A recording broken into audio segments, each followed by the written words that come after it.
Sénégal 7 TV, au plaisir de vous retrouver ci seen programme de la semaine mi minute de vérité. Xam ngeen nag saa su ne mbégte bu rëy la ñu am di ci ànd ak suñu invité am li nga xamante ni moom moo di seen càmbar ci li nga xamante ni moo di point yi gën a fës ci actualité bi nag xam ngeen ni muy gën a fësee ci langum politique bi nu ne également lay fësee sur le plan judiciaire. Tey nag moo tax ñu am dalal fi ki nga xamante ni moom moo di le juriste Pape Amadou Mbaye ngir am li nga xamante ni moom moo di jàngatam ci yenn ponk yi ngir lekk leeral leen bu baax a baax yéen ñi nga xamante ni en tout cas yéen safoo saa su ne suñu ay programme Pape Amadou c'est toujours un plaisir maa ngi lay nuyu di la ziar ci koor gi. Merci Penda maa ngi lay fay di la jox sa wàccuwaay. yow moom comme j'ai l'habitude de le dire. Sénégal set booleetuñu. dëgg la yow da nga nekk sama waay. dëgg la te foo ma woowee rek man damay sawar a ñëw. waaw maa ngi lay baalu àq di la baalu àq ci koor gi. wala kenn àq mbay. di la ñaanal yàlla defal la jàmm defal la sutura. amiin yokku sa wërsëg. yàlla mu sama si cat. miin surtout loolu monsieur la ci cat. incha allah rabbi nga am lu kawe sa njort. par rapport à vos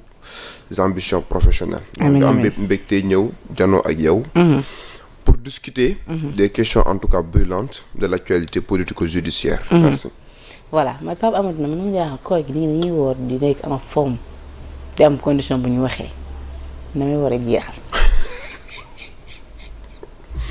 da ngaa ragal xiif quoi. café gi. oui ñun ñëpp problème boobu lañ am ñun ñu tàmm di naan café moom amuñu habitude di lekk ça ne pose pas de problème. mais le seul fait que bu fekkente ni jëloo ngay toog benn moment par exemple. naanoo café rek mën na créer en tout cas benn. man bi ma daan waajal journal c'est vraiment terrible café parce que dama daan bëgg di concentré wu. tout à fait loolu ma sonal nag. moo tax café baaxul ñun tàmm nañ que ni yàlla nattoonu ko rek mais c'est pas bon. doy na waar lool Pape Amadou nag tey fi ñuy dooree moo di déjà am sa gis-gis ci ab annonce bi nga xamante ni sax wax na neex ñenn ci Sénégalais en tout cas lors de la réunion interministérielle sur l'état civil tenue ce mardi 18 mars 2025 le premier ministre Ousmane Sonko dafa wax ni daal bëgg na ñu jëm ci li nga xamante ni moom moo di gratuité wu yenn ci ay documents yi nga xamante ni askan bi tout le temps dañ koy yittewoo moo xam li nga xamante ni moom moo di acte de naissance la certificat de décès certificat de mariage divorce ak acte de décès yu ni mel yëpp daal bëgg na dans les plus brefs délais mu nekk li nga xamante ni askan bi ku ko yittewoo dootoo ci joxati sa dërëm. lu ni mel nag sant na ko le ministre de l'urbanisme des collectivités territoriales et de l'aménagement des territoires en collaboration avec les ministres chargés de la justice et des finances ni daal nañ càmbax lu ni mel au plus vite. Bon, c'est une décision salutaire, une mesure en tout cas boo xamante ni nii dina am une importance primordiale puisque Sénégal lañ ñoo dese ay détails yu état civil entre autres àddina bi yëpp. boo xoolee ñëpp dem nañ vers ce qu'on appelle la dématérialisation des procédures administratives je crois que l'ancien président Macky Sall moom commencé woon na am vision boobu et il n'a pas réussi en tout cas à matérialiser cette vision là et je crois que bokk na ci politique bi nga xamante ne ni le régime actuel bëgg nañ ko mettre en œuvre mooy def de telle sorte qu'il y ait une dématérialisation des procédures administratives nit ki war a mën a am possibilité ak fi nga xamante ne ni àdduna bi fa la toll ci technologie nous vivons à l'ère du numérique bañatee dem di rang pour am casier état civil maintenant si le premier ministre aussi au-delà de cette décision majeure mu bëgg aussi ñu dem vers la gratuité en tout cas de ces papiers yi nga xam ne c'est incontournable parce que nit ki bu juddoo obligation la tey jii nii kat ñu utal la ce qu'on appelle état civil parce que loolu la code de la famille wax doit avoir en tout cas benn filiation au niveau de l'état civil. Donc bu ñu ko defee lenn loo xam ne lu gratuit la dina permettre au moins aux citoyens. parce que balaa nga naan naam ne fa. nit ki lii tax ñu considérer comme un citoyen. mooy nga am un lien de rattachement juridique ak territoire bi nga dëkk. te lien de rattachement juridique boobu noonu li la koy conférer ak territoire bi nga dëkk mooy tey jii nii kat au moins que ñu constater ne bi nga juddoo am nga papier d'état civil. Sénégal nag ngay constater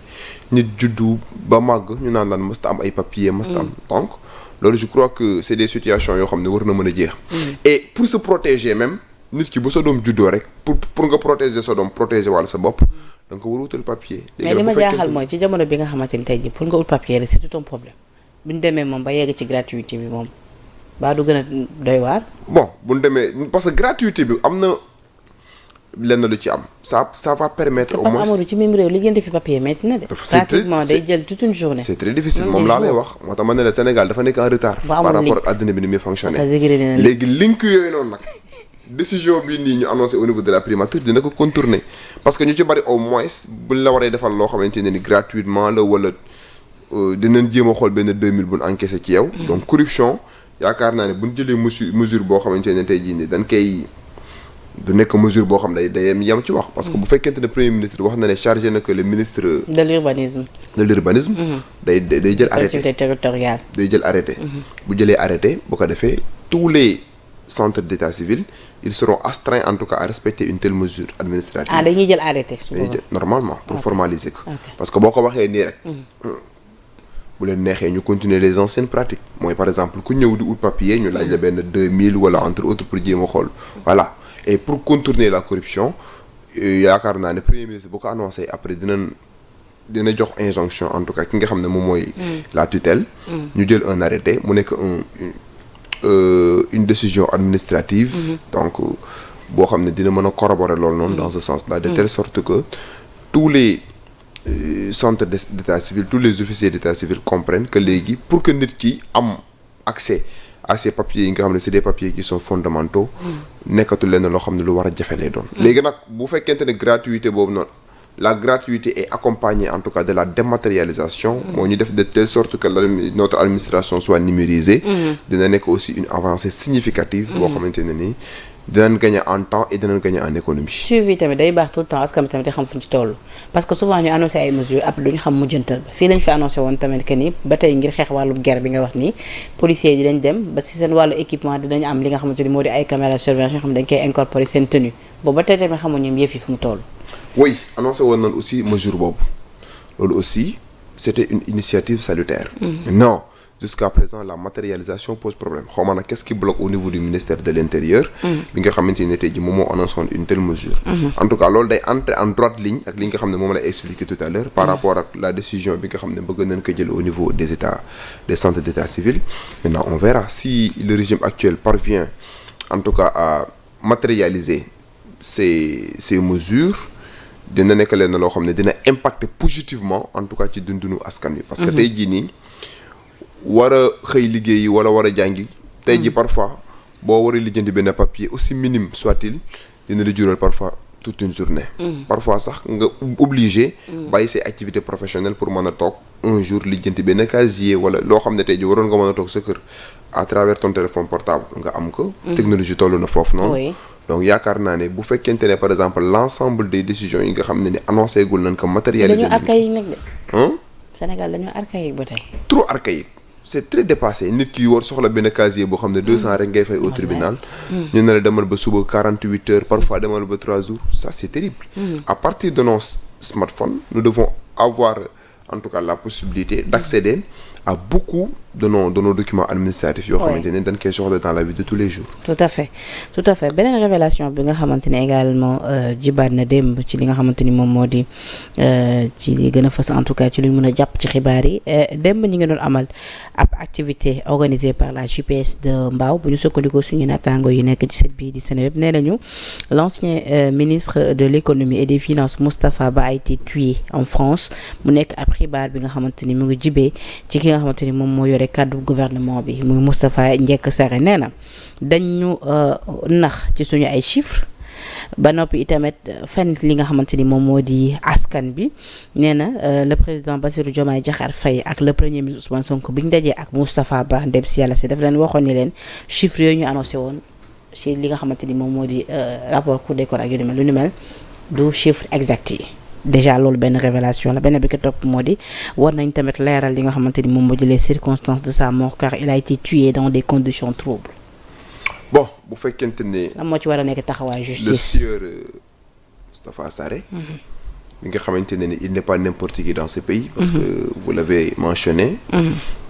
que moom mooy le porte-parole du gouvernement bu dee loolu la wax. c'est des propos d'une extrême gravité qui requièrent. de la part des autorités. qu'on s'y attarde et quand je dis que c'est des propos d'une extrême gravité yoo xam ne nécessité nañu attardé wu ci mooy à partir du moment où mu wax que dañ ko rey ça veut dire que il doit être en mesure d'apporter la preuve que moom xam na wala boog nit wax na que ne que diw dañ ko rey parce que bi mu décédé yàlla na ko yàlla yërëm. amiin. Les langues se déliaient donc les commentaires allaient bon train ku nekk di def say interprétation di jël sa mort en tout cas di ko rattacher à des faits parce que peut-être il fut ministre des Finances avec tout ce débat autour de la réduction des comptes. Si maintenant le porte-parole du gouvernement parce que nee naa la il n'est pas n'importe qui porte-parole du gouvernement booy wax man li may yaakaar mooy lépp looy wax war nga mën a am capacité corroborer que war nga mën a am capacité dut ci baaraam. donc s'il l'a dit en tout cas c'est un discours boo xamante ne ni bu war a mën a attirer l'attention des autorités. Et quand je parle des autorités je parle des autorités judiciaires. Au premier desquels le procureur de la République. Et le procureur de la République en la matière. mën na autosaisir ñu convoquer ki nga xam ne ni moom mooy le sieur. Moustapha Sarré. pour qu'il se prononce pour qu'il donne des informations par rapport ak li nga xamante ne ni moom la divulgué ñu laaj ko lan moo tax mu wax ne dañ ko rey ak bu fekkee dañ ko rey kan moo ko rey parce que kooku aussi c'est un Sénégalais bon temps bañ na ko banir moo tax lu ni mel dañ ko war a leeral. parce que si ay circonstances troubles la génn. voilà c'est un Sénégalais bon temps qui a servi le Sénégal pendant une longue période bu fekkente ne dafa disparaître dans des conditions dafa décédé en quelque sorte dans des conditions yoo xamante ne ni non encore élucidées moom mu osé wax que dañ ko faat bu dee moo wax loolu ça nécessite en tout cas ñu attardé wu ci et que les autorités judiciaires de ce pays convoqué ki nga xam ne moom moo tenir de tels propos pour que convoqué nag il aura la possibilité face aux enquêteurs de rapporter la preuve en tout cas de cette déclaration bi nga xamante ne c'est une déclaration d'une certaine gravité. d'accord alors Assemblée nationale laa bëgg ñu utali yi nag ci la gën a fës ba tey ci xibaar yi xam nga ni nag fan yëpp coowal li nga xamante ni moom moo di loi interprétative bu amnistie bi nag fës na lool ba démb sax ñi di waa Y'en a marre def na ci ab sortie wax ni daal ñoom lu ñuy sàkk du ay amnistie partielle mais daal nañ fi jëlee li nga xamante ne en tout cas moom moo di cette loi d'amnistie là yow ban jàngat nga am ci luy mel jàpp nga ni tey jii loi bi lu ñu fi war a jëlee la benn ki sa gis-gis mais aussi ndax tey jii suñ ko doon bëgg def xool pàcc bañ cee amnistie dafay méngoo ak ñoom li ñuy dénoncer ni daal dañoo bëgg rek làq doom dóor doom. bon je crois que par rapport à la loi d'amnistie man ba ñuy voté loi bi bokkoon naa ci ñi nga xamante ne ils étaient contre la loi d'amnistie pour la bonne et simple raison que c'est une loi dangereuse en tout cas boo xam ne dafa bëggoon a exonérer totalement beaucoup de dignitaires de l'ancien régime yi nga xamante ne ni de par en tout cas leur ordre ak de par en tout cas seen gestion avec la responsabilité bi nga xamante ne amoon nañ ko en tant qu'État de faire de telle sorte que citoyens yi nekk en sécurité ils ont failli à cette responsabilité ba mu conduire en tout cas à des manifestations sanguinolentes ay nit yu bari ñàkk ci seen bakkan bu loolu amee je crois que ne serait-ce que pour famille yi nga xamante ne nekk nañ dans le deuil et dans la consternation nga rendre leen justice ñu ubbi des informations judiciaires pour leeral ñooñu ñàkk seen bakkan ñen ñoo leen faat parce que doon noon constater de temps en temps ñuy wax ne à côté des forces de l'ordre il y a des personnes qu'on considère comme des nervis yoo xam ne doon noon opérer à leur côté mu nekk une situation scandaleuse boo xamante ne ni Sénégal jot na ko dund ba ay centaines de personnes en tout cas ñàkk ci seen bakkan et moi j'avais dit que même bu fekkente ne le président de la République de l'époque avait pris la décision par le canal du Parlement mu voter ce qu'on appelle une loi d'amnistie. Loi d'amnistie boobu peut-être c'est une loi à consommer local. loi la boo xamante ne ni jéggiwul frontière Sénégal parce que le Sénégal dafa bokk ci ay conventions yoo xamante ne day interdire ñuy amnistier des crimes internationaux et parmi les crimes internationaux il y a les crimes contre l'humanité les crimes de guerre et les crimes de génocide du point de vue de la légalité internationale c'est des crimes qui sont imprescriptibles du point de vue de la légalité internationale c'est des crimes qui sont imprescriptibles mooy boo ko defee même bu la toppul fii ak 100 ans les juridictions internationales ont la possibilité ñu organiser li nga xam ne moom mooy sa procès. léegi nag bi ñu demee ba ci biir le régime actuel nous avait promis. en tout cas qu'une fois au pouvoir ñoom dinañ procéder à l'abrogation. léegi nag les termes ont leur sens en droit tantôt on parle d'abrogation totale tantôt on parle d'abrogation partielle mais aujourd'hui on nous a servi une loi interprétative. Moi j'ai dit ailleurs que cette loi interprétative en droit dans son esprit c'est une abrogation partielle qui ne dit pas son nom. Je dis bien la loi interprétative bi nga xamante ne moom nañ bëgg a mettre en œuvre c'est une abrogation partielle qui ne dit pas son nom mënoon noonu wax abrogation partielle rek bañ a wax ay loi interprétative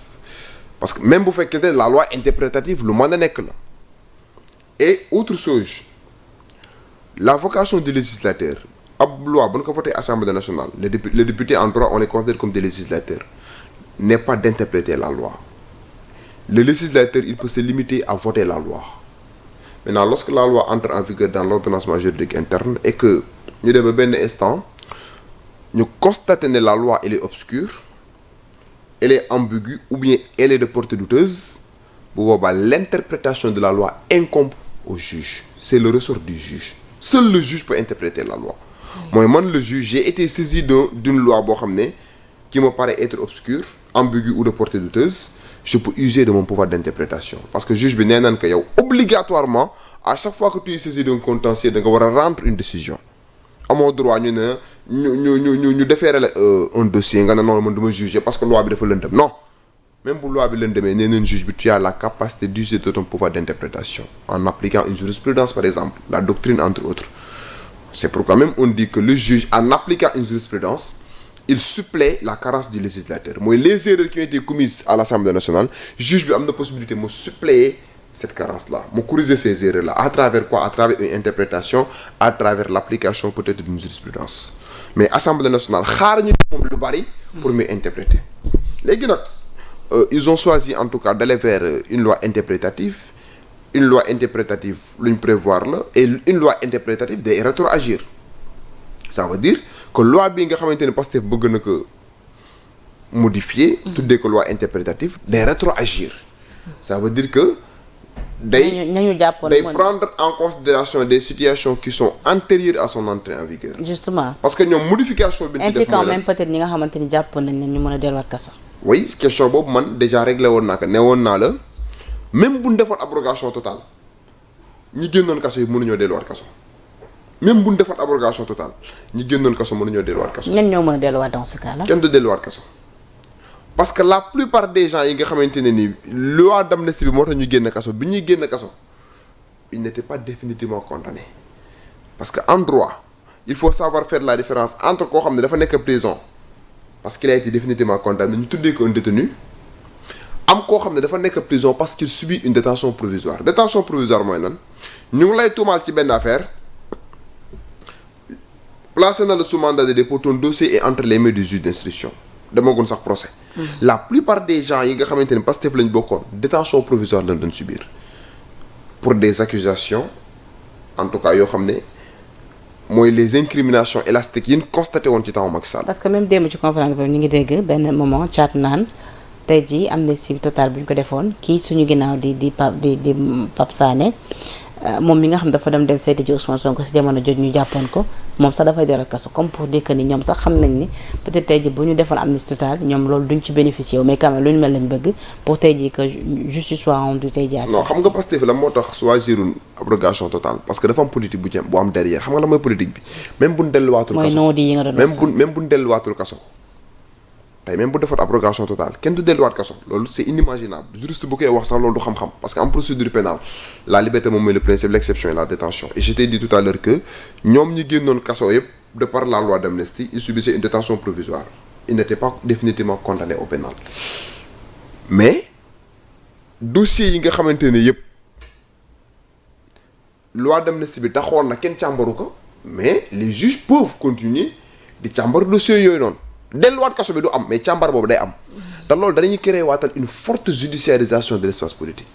et pour contourner cette forte judiciarisation de l'espace politique Pastef du dem vers une abrogation totale te loolu c'est coûteux aussi bu ñu waree demaat vers une forte judiciarisation de l'espace politique. parce que gis nga bi Thierno Alassane Sall déposé woon proposition de loi bi lu ni mel lañ motiver li nga xamante ne moom moo di refus bi. mooy par exemple on risque de delluwaat def ce qu'on appelle des lois de finances rectificatives parce que suñu loi de finances initiale prévoirul situation yooyu te loolu noonu c'est des sommes yoo xamante ne tey jii nii nguur gi war na ko mettre sur la table pour que ñu dem dans ce sens-là. kon refus boobu noonu ñu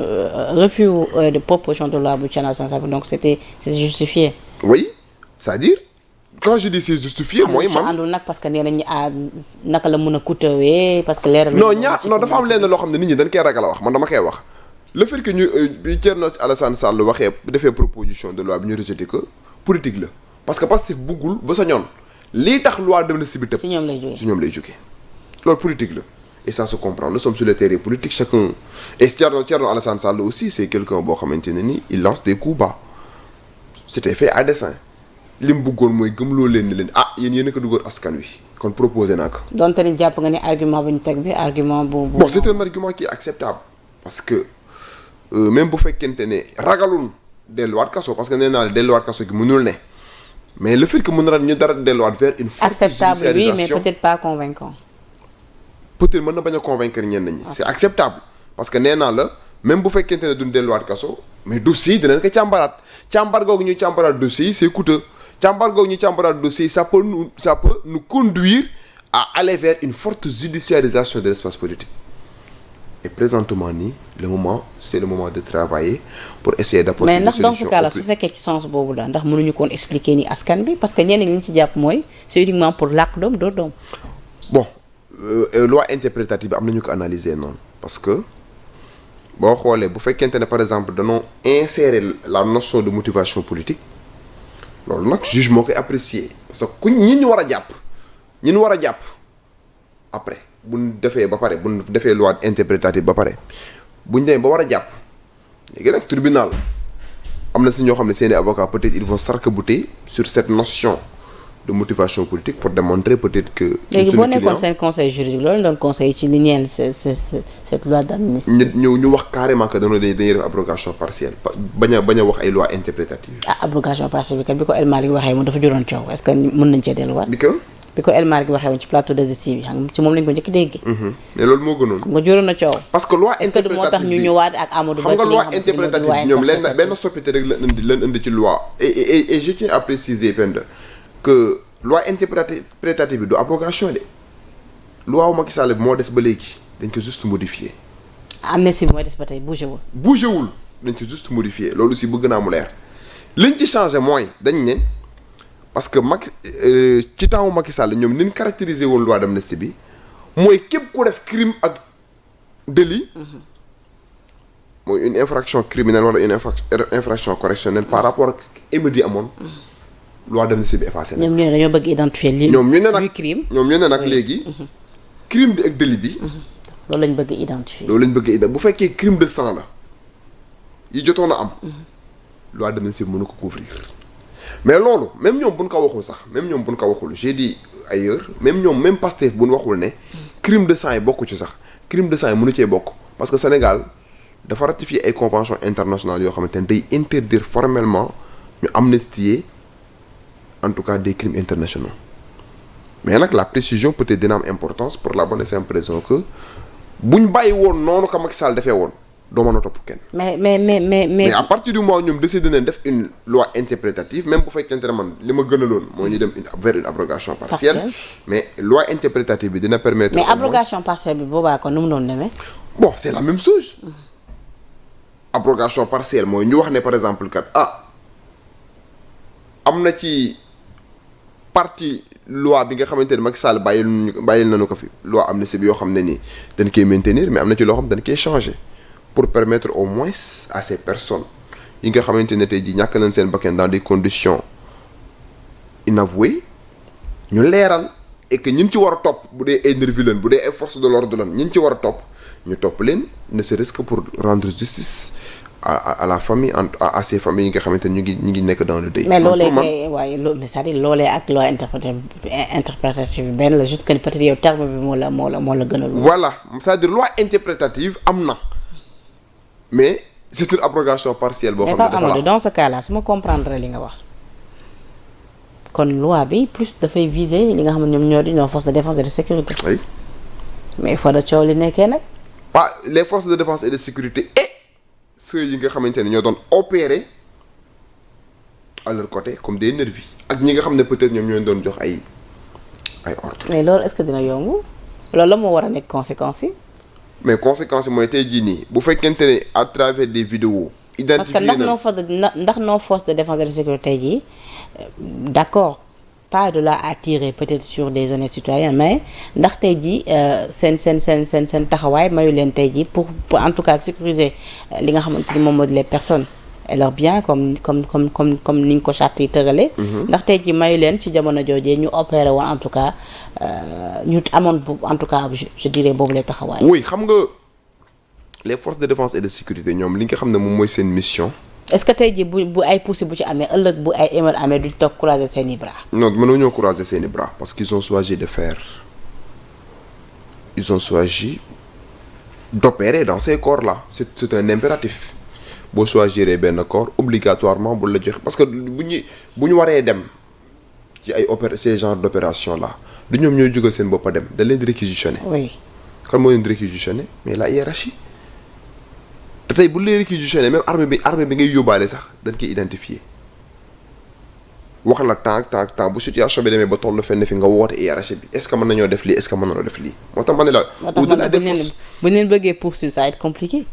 non ça peut être compliqué ça peut ne pas être compliqué mais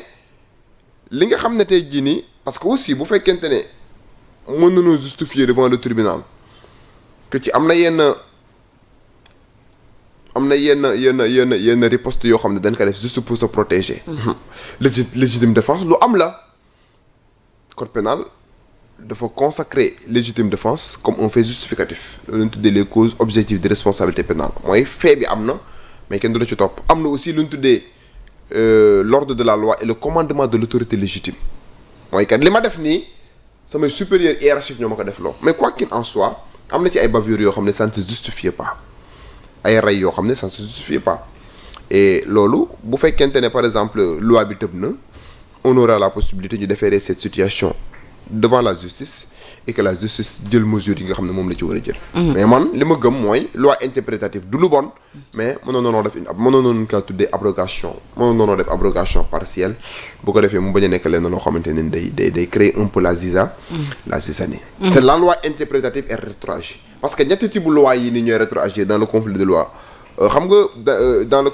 conflit de loi principe bi mooy une loi nouvelle la loi nouvelle ne dispose que pour l'avenir et n'a point d'effet rétroactif mooy loi bu ñëwee tey jii nii situation yi mu fekkewul concerné ko situation yi di ñëw rek moo ko concerné ñu ne la am na ñetti exception ñu ne quelles sont les exceptions ñu ne la loi pénale nouvelle plus douce ñu ne la loi expressément déclarée rétroactive ak la loi interprétative léegi loi interprétative bii ñu bëgg a def waa Pastef ci la bokk loi la boo xam ne day rétroagir pour concerner des situations qui sont antérieures à son entrée en vigueur. ñoom nag lu ñu mel waa Y'en a marre ne nañu moo gën a pire sax li nga xamante ni moom moo di car bloquant bi nga xamante ni Abdoulaye Wade defoon na ko en 2012 Guy Marius Sagna nag nee na lu ñu mel moom war deesu ko sax comparer. c'est franchement waruñu woon a comparer loolu noonu je n'ai rien contre Y'en a marre ils ont le droit génn wax lu leen neex mais comparer en tout cas cette loi dite interprétative ak le car bloquant bi nga xamante ne tey jii nii ñoom moom lañ considéré comme une éventuelle dévolution ba M23 juddu woon monarchique du pouvoir ba M23 juddu woon je crois que les deux situations ne sont pas les mêmes et ñoom s'ils veulent être cohérents dans leur démarche Y'en a marre ils doivent même encourager parce que ñoom bi nga xamante ne tey jii le président Macky Sall voté woon na loi d'amnistie bi nga xamante ni ñu bëri dañ ko décrier woon ñoom kenn déggu leen woon ñu wax donc bu ñu demee ba nga xamante ne tey jii nii la modification wala peut-être l'abrogation de la loi d'amnistie dafa nekk une demande sociale tout le monde en parle sénégalais yëpp li ñu bëgg mooy loi bi sauté wala peut-être ñu modifier ko ba def de telle sorte qu'il n'y ait pas une impunité donc loolu yaakaar naa ni ñoom bu nekkoon une organisation crédible dinañ en tout cas rafetlu une telle mesure mais peut-être cette sortie-là moi je pense que c'est juste pour exister parce qu'à un moment donné l'on s'est rendu compte que Y en a marre dafa nekkoon une organisation un mouvement boo xamante ne tey jii dafa éclipsé woon kenn gisatu leen woon kenn déggatu leen woon peut-être c'est fait à dessein peut-être que dañoo provoquer ce débat juste pour jugaat pour defaraat seen image mais je crois que présentement ni Y'en a marre ba woon traitement ba leen sénégalais accordé loon crédibilité bañ amoon amatul ko jamono ji ñu toll nii parce que les préoccupations des sénégalais sont ailleurs. D'accord beneen mbir bu nekk ci kanam yoon muy chroniqueur bii di Ibrahima Sall di njiital association pour le soutien et la réinsertion sociale des détenus ASRED mais aussi nekk chroniqueur ci ab chaîne en ligne de la place donc nag moom dafa waxoon ay jamono sur l'affaire Fulbert Sambou ak Didier Badji ni ko également tamit Ahmed Suzanne Camara waxee woon donc Ahmed Suzanne sax a rappelé que ni moom jàppoon nañ ko ci weer yee ñu génn pour offense au chef de l'État ba daanoon ko fi du toll ci juróomi weer yi kaso diggante fin mai 2024 jàpp octobre 2024 après nag finalement mu jotaam li nga xamante ni moo di ab liberté provisoire waaye nag moom lu ni mel tamit tax na ba ñu waat ko ci ndax dafa am kàddu yu mu ci yëkkati woon ci ay plateau de télé donc nag moom Ibrahima Sall bu ñu dellu see ci li nga xamante ni moo ñeel convocation moom si boppam moo ko xamle ci jamono bi nga xamante ni ma nga nekkoon ca sûreté urbaine ngir dem amal li nga xamante ni moom moo di wuy ji ci convocation si la jokkoo ak ñi nga xam ñooñu lay liggéeyal ci plateau télé boobu mu ne ni ki jeudi si la jot ab coup de fil bu jugee ci ab major de la section de recherche bu ko ni daal dañ la bëgg jox ab convocation bu nga xamante ni si gendarmerie lay jugee nee na nag ay vers vendredi vers 21h si la jot boobu les convocation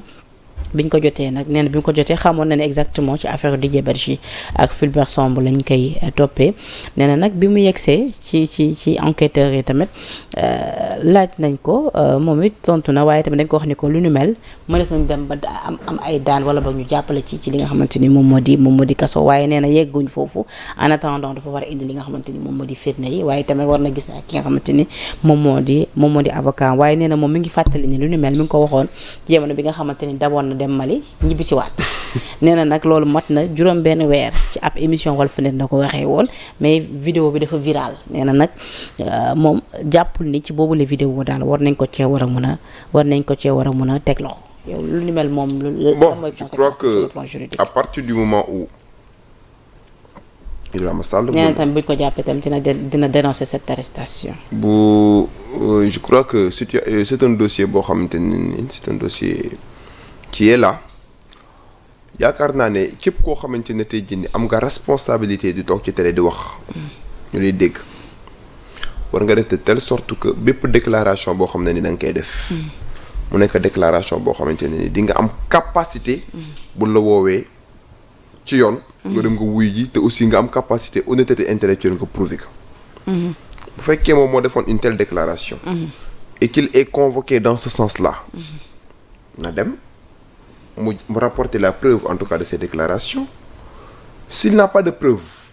c'est parce que peut-être kon moom li mu doon wax amul foofu nag lenn moo fay sës il n'a qu'à s'amender buñ accepter excuse c'est bon pour que accepter wul li yoon war a def dal ci koom waaye moom dafa waxoon ne ñaari haut gradé wu gendarmerie ñoom ñoo sant pour ñu faat Didier Badji ak Fulbert Sambou li mu wax tamit doy na waat mais moom laa la wax moo tax ma ne la à partir du moment moom il a tenu de tels propos. ñoo santaane ngi torturer. C'est parce que peut-être moom bi muy tenir propos yi am na ci lu mu toog il avait des preuves convocation nag Sénégal rek ñoo ragal convocation Sénégal koo convoqué mu dem ci plateau yi wax dañ maa convoqué non une convocation c'est juste pour venir s'expliquer par rapport à des faits yoo xamante ne ni supposé na yow yaa ko def bu dee nag yow mi nga xam ne yow doon convoqué am nga honnêteté intellectuelle ngay dem nga toog nga janoon ñoom yaa wax lii maa ko wax lan moo koy firndeel tu rapporter la preuve si tu ne parviens pas à rapporter la preuve mais tu tombes sous le coup de la loi léegi nag bu fekkente ne àgg nga ci situation boobu noonu nga nekk dos au mur dans une situation assez inconfortable mënoo cee génn et que l'arsenal est là nga amandew bu beneen yoon moom même bu indi woon preuve yi nga defoon tamit yoonu daal ci kawam parce que ay haut gradé wu gendarmerie la wax de bu andi woon. même bu indi woon firnde. mais bu andi woon firnde ces hauts gradés là dinañ leen woo ñoom aussi. léegi moom mi ko indi lu. moom aussi il encourt la même responsabilité c'est-à-dire tey jii moom wax ji mu ko wax ne ay hauts gradés ñoom ñoo def lii bu demee dina nekk hauts gradés yi nga wax nii kat diw ak diw la na leen convoqué ñoom aussi ñu def la confrontation. nee na moom tudd woon seen tur. tuddul woon. tuddul woon tur hauts gradés te lu ni mel mat na 6 mois bi ko waxee. xam nga bu fekkente ne tuddul turu hauts gradés yi nous sommes d'accord mais day écorner l'image de la gendarmerie bu dee c'est hauts gradés de la gendarmerie lañ bokk. mais nee na aussi tamit comme. non c'est-à-dire l'argument selon lequel. tudd ma seeni tur. ce n'est pas un argument disculpatoire. ce n'est pas un moyen pour se défendre. parce que tey même boo nee tudd ma seeni tur ñooñu noonu danoo bokk ci benn corps. da ngay écorner da ngay jeter l'opprobre en quelque sorte sur l'image en tout cas de ce corps-là donc c'est pourquoi j'ai dit que c'est pas un argument pour se tirer d'affaire voilà mais ce que je souhaite moi je ne lui souhaite pas la prison parce que mais bu fekkente ne convoqué nañ na dem mu wuyu ji rek. bu dee li mu wax mën naa apporter la preuve mu indi la preuve bu mënta apporter la preuve il n'a qu'à s'amender c'est juste ça. mais la loi elle est là. dura lex sed lex elle est dure mais c'est la loi parce que am na ñeneen ñoo xamante ne ni ñu ngi leen di topp ndax ay wax yu ñu wax ba tey ba condamné leen si. donc quel que soit boor boo mënti bokk quelle que soit posture boo mënti am lépp looy wax war nga ko calibrer de telle sorte que du mën a porter atteinte à un homme wala à une institution bu amee rek y a un arsenal qui est là. voilà. ah doy na waa de mais chroniqueur yi tamit est-ce que tamit dañu xoolaat révélation yi ñoom. moom la mooy li ma la wax. révélation de xam nga dafa bëri ay chroniqueurs yoo xamante ne ni ku ci moytuwul nombre de vues yi ngay xalaat après nga am ko. wala peut-être titrage yooyu noonu ñu lay defaral parfois. ku ko ci moytuwul doo jug ci ay convocation ak ay procédures judiciaires pend nit booy wax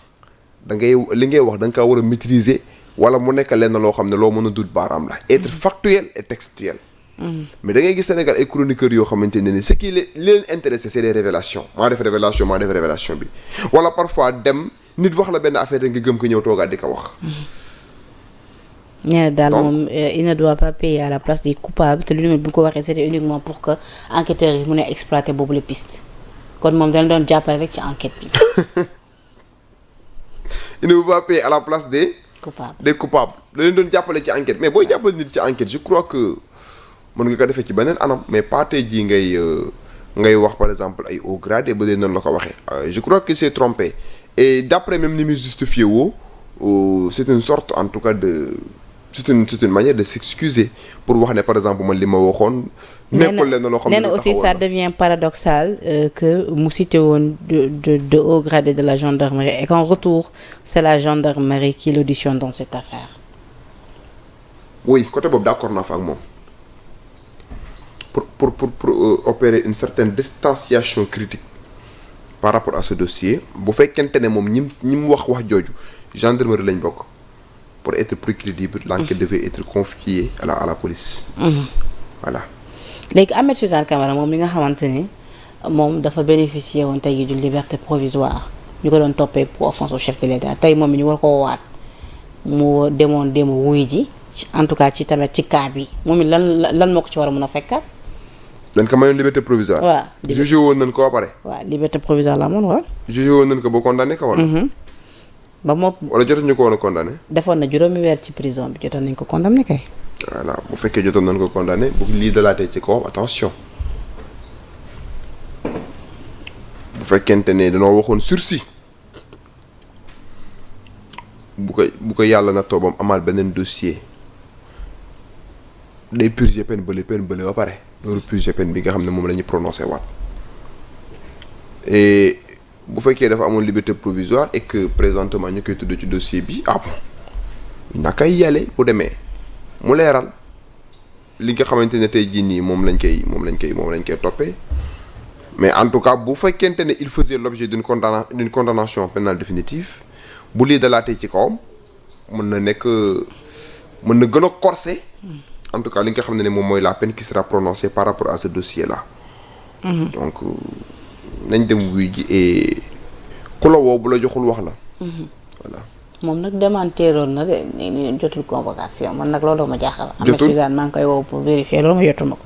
moom jotul convocation. nee nañu de wuy ji na moom démenteeroon na jotul convocation finalement doo comprendre. bu fekkee démentir na ne jotul convocation ça veut dire que moom jotul convocation nañ jàpp lool rek. mais bu wuy ji woon peut-être les gens dina nekk au courant que moom wuy ji woon na mais nañ jàppagul li mu wax ne jotul convocation. Non moom dafa mel jugé que ñu conduit parce que après son audition il avait été placé en garde à vue pour offense au chef de l'État et acte de nature à jeter le discrédit sur une institution. Il a par la suite été placé sous mandat de dépôt à la fin du mois de juillet. À la fin du mois de juillet. dañ ko placé sous mandat de dépôt jotul a taxaw procès. waaw kon c'est bon. kon fu mu ne nii amul même bu ñu ko woowoon ci mbir bi sax amu ci benn risque bi plané ci kawam. bon risque bi mooy par rapport ak mbir bi ñu ko woo. bële passé na parce que am na ci liberté provisoire Sénégal moom léegi liberté provisoire day équivaloir à une liberté d'office loolu moom sant man xamal la moo tax mais par rapport ak dossier bu mujj bi ki accablé. waaw souvent da ngay gis ñoo xamante ni bu ñu xasee ba am liberté. non Sénégal bu la xasee mooy liberté provisoire ça équivaut à une liberté d'office loolu noonu la loolu ñun juristes yi sa doonoo jaaxal parce que la liberté provisoire n'est pas une liberté d'office à chaque fois que les autorités auront besoin de vous da nga war a ñëwaat. Lat Diop de moom ay avocats ñu ngi demandé boobu ba ci ab liberté provisoire ne nañ état de santé tam mayatu ko ñu tey ji muy nekk dans les de la détention mais boobu ba tey bàyyeeguñ ko de moom it. bon bu fekkente ne son état de santé est incompatible avec son maintien en détention dañu waxoon sax pôle judiciaire bi dafa war a yónnee seen médecin ñu constaté li nga xamante ni moo di état de santé. oui bu fekkente ne médecin yi après avoir constaté son état de santé. constaté nañ ne kii nii kat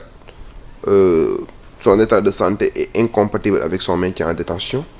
mën nañ ko yóbbu pavillon spécial wala peut-être mu nekk benn motif boo xam ne juge bu mën na ci sukkandiku pour jox ko liberté provisoire mais nag foofu même la gravité même de son état de santé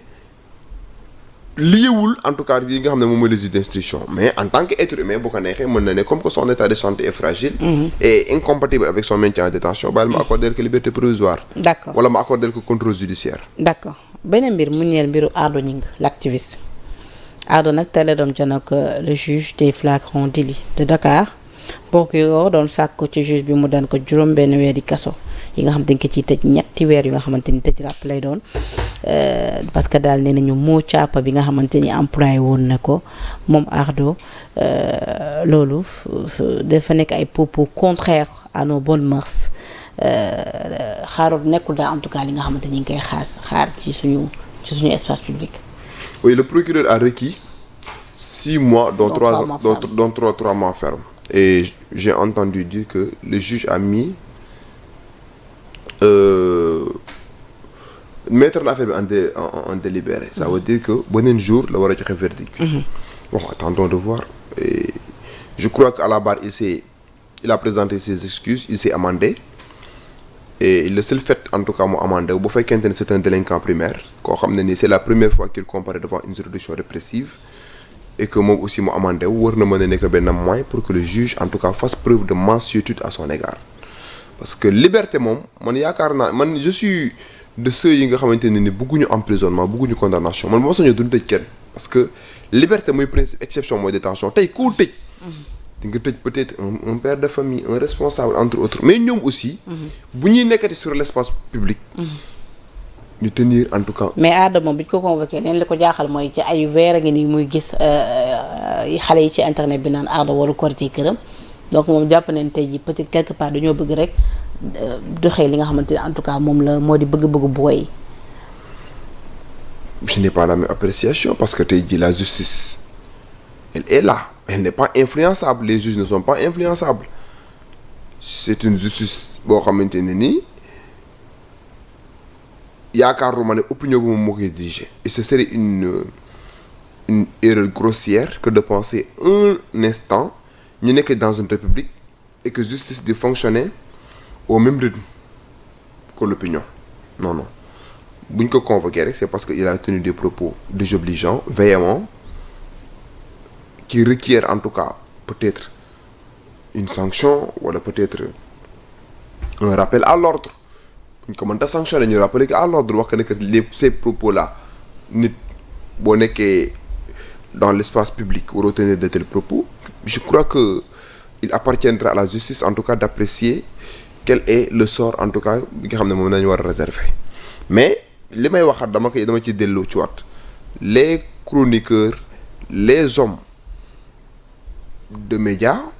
war na noo def de telle sorte que ku ci toog ci plateau boo mënta wax farata ak luy jariñ askan wi nga bañ a dugg ci loo xamante ne tey ji mën na la indil ay problème ak yoon parce que ay nit ñoo ñuy suivre. te am na ñoo xam ne dañuy considérer comme des références. d'accord voilà. Pape Amadou xam nga Aliou Top. xamoo ko. moom moo dirigé Sunugal 24. xam nga ni jamono jile mu ngi ci loxoy yoon. donc nag moom dafa am kàddu yu mu yëkkati woon ci jamono yi kaawu Farba Ngom. donc daal ñu ne ay propos yoo xamante ni yëfi xeet la daal wàllu xeet waaye nag moom jotoon na excusé wu publiquement toogaatoon na ci plateau bi ni mu ngi jéggalu mais terewul daal yoon teg na ko loxo ma liral la communiqué bi nga xamante ni l'appel def na ko ci l'association des éditeurs et professionnels de la presse en ligne a appris que l'affaire incriminant le patron de Sunugal 24, Aliou Top, sera jugée en flagrant délit ce mercredi devant le tribunal hors classe de Dakar. Il a été arrêté suite à une plainte du collectif pour la défense de la cohésion nationale pour des propos jugés ethnicistes et offensants à l'encontre de la communauté Halpulaar. Aussitôt saisi, Aliou Top a procédé à la suppression du contenu incriminé avant de présenter des excuses publiques aux dignitaires de cette communauté. Ce qui atteste de sa bonne foi. L'erreur est humaine, sa langue a tout simplement fourché. Les textes de la profession exigeant des acteurs, notamment de la presse en ligne, la suppression immédiate de tout contenu faux, répréhensible ou attentant à l'honorabilité d'une personne dès que les médias ou le journaliste est saisi. Dans le cas d'espèce, cela a été rigoureusement respecté. C'est à ce titre que les éditeurs de la presse en ligne, après avoir tenté une médiation infructueuse, sollicitent la clémence du tribunal pour un justiciable qui a reconnu sa faute et qui s'est amendé publiquement. Oui. Mais ce qu'on ne comprend pas fii mooy pourquoi tey jii ñu teg ko loxo alors que il s'est excusé ba pare supprimer na li nga xamante ne mais na Penda le fait de présenter des excuses n'est pas un boo xam ne di disculper nit ki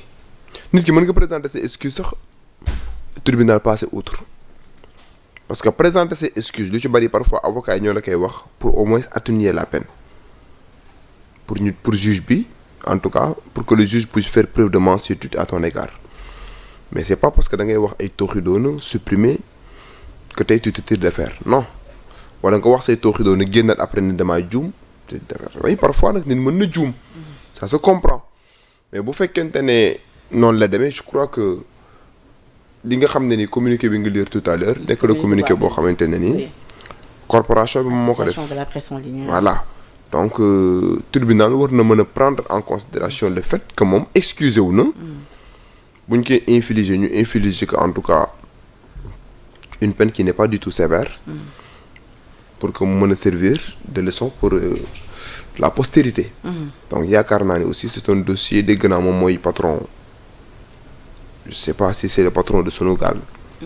24. C'est un journaliste waa ji. Aliou Top. Oui. Moi je pense bëgguma ci waxal moo wóorul nag. Bon. En tout cas xam naa ni moom moo géré Sunugal 24. Bon je crois que li nga xamante ne je suppose que c'est un journaliste c'est parce que. mais mun na ci bu fekkente ne communiqué mun nañ ko ci daan ñaata weeri kaso. bon les propos ethnicistes entre autres. en flagrant délit. maximum 2 ans mais bon. Oh wow. En général pour ces genres de choses là ñu ci bari ay 3 mois parfois même mën na la condamner ak sursis. Voilà la justice sénégalaise moom côté boobu mu ngi ci commencé am ay avancées. parce que li ñu constaté woon mooy nit wax benn affaire ñu yóbbu la instruction. mais moom sax tu as bien dit que dañ koy juger devant le tribunal des flagrants délits voilà. En tout cas ñi ngi ñaan ñu ñëpp clémence. Sa langue a tout simplement fourché comme ni ñu ko waxee ci communiqué bi lu nu mel également c'est à éviter ndax dañoo nekk ci réew bi nga xamante ni moom wax fa dëgg neex yàlla dafa am ay propos yu sensibles. Voilà c'est à éviter.